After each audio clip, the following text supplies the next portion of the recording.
it all the way to the Eastern Conference Finals this past season. It was their first appearance since 2000. Spike Lee was at every single one of those games, even missing red carpets to make sure that he could be there, Jay. In order for them to take the next step, I'm not sure it just starts with the coach here. Well, I think it does. I mean, I was shocked at that. Me too. Maybe I shouldn't be shocked, but given how quickly coaches get fired in the NBA and college, but I was really shocked at that one. Tom Thibodeau, I thought, did a great job there. Let's give Spike something to cheer about. The pick is in. Let's send it back to the podium to see New York's selection here.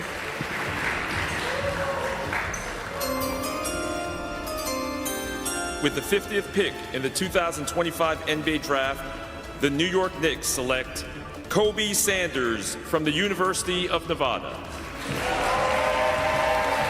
Kobe Sanders, the first player drafted out of Nevada since Jalen Harris in 2020, Jay. He started his career at Cal Poly, played 4 years there, and you'd probably call him a late bloomer, but Kobe Sanders has good size, a very good skill level. He's an excellent passer. He's got good feel, really good vision, and he's become a good pull-up shooter. He's got a step-back move. He just strides to the rim and finishes well.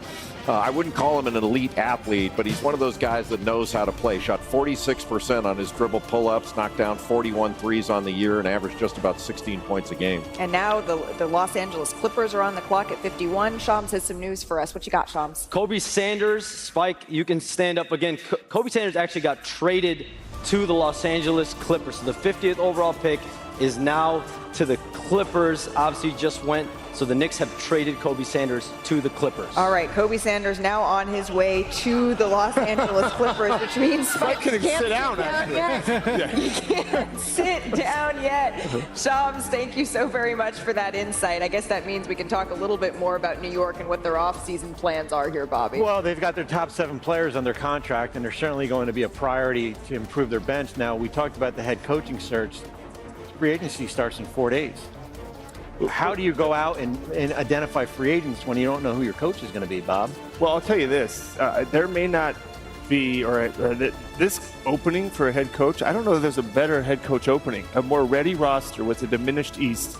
The Knicks could be, and Spike's going to like what I'm about to say, they could be the favorites to go to the finals. Well, Spike, you guys got a good team. You just need a coach. Just need a coach. Bob, what's amazing is out of the 4 or 5 teams in the top teams, they're the last men standing. Yeah, with that's all right. these injuries. That's right. They're That's the only what I'm ones who have talking not endured injuries. I mean, here. what now the question is Cleveland's had some, but short term. Yep. I mean, does a coach want those expectations? But if you're an aspiring coach, or any coach for that matter, a coach that hasn't coached, a coach that has, what better opportunity to take the New York Knicks in a diminished East, chance to go to the finals, a good chance. Shams has a little bit more insight for us on this, Shams. Yeah, now this 51st pick is actually the New York Knicks' pick. So we saw a 50-51 swap, essentially. Still trying to figure out exactly what went to the Knicks for this swap. I'm sure some consideration of cash. So Spike, you can stand back up. Who was it that someone had it? Yes.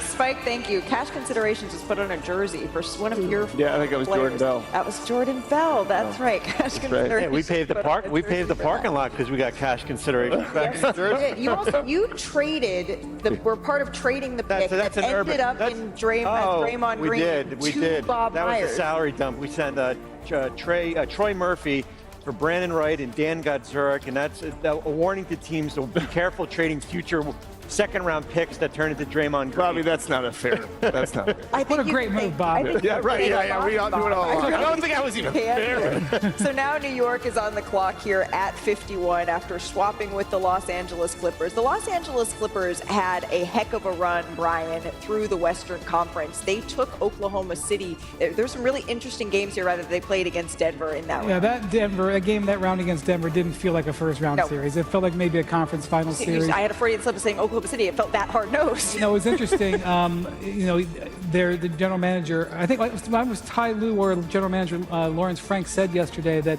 Kawhi Leonard went ahead and kept on working out through the entire spring into June to mimic what it would be like to get back to the NBA Finals to prepare his body for it. So I'm not sure what to make of that. I like when he's healthy, and if he's healthy right now, that's a good sign. All right, this pick, again, Spike, it's time for you to stand up because it's headed to the New York Knicks. Let's see who they select. With the 51st pick in the 2025 NBA Draft, the LA Clippers select Mohamed Diawara from Paris, France, and Francis Cholet Basket.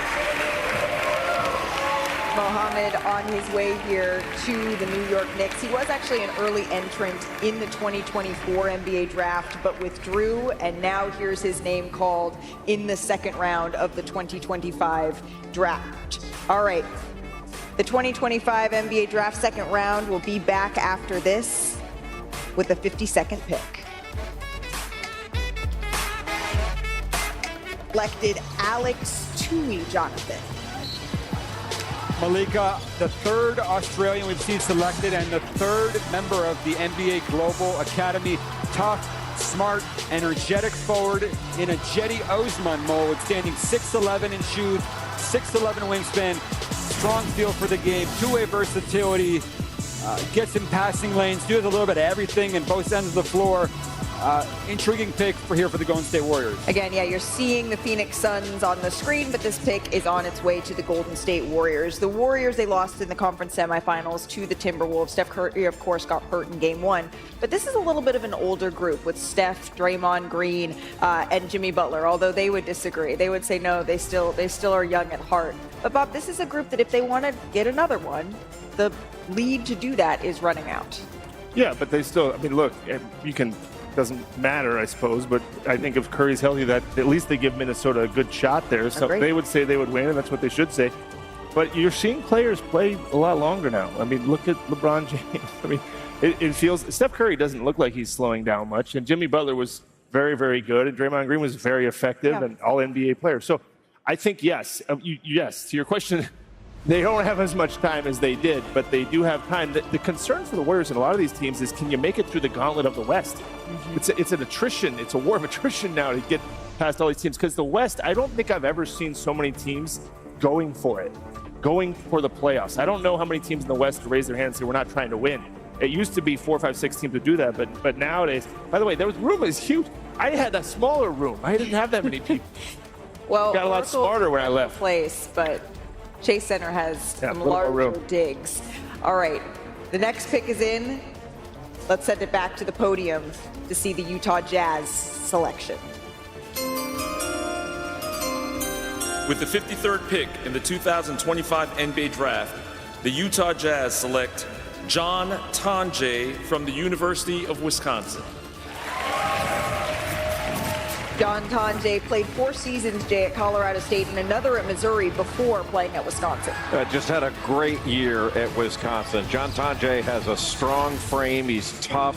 He's aggressive, a good shooter with a high release and a good driver. And he's very good on the move, but it's his physicality. He just bullied his way to the free throw line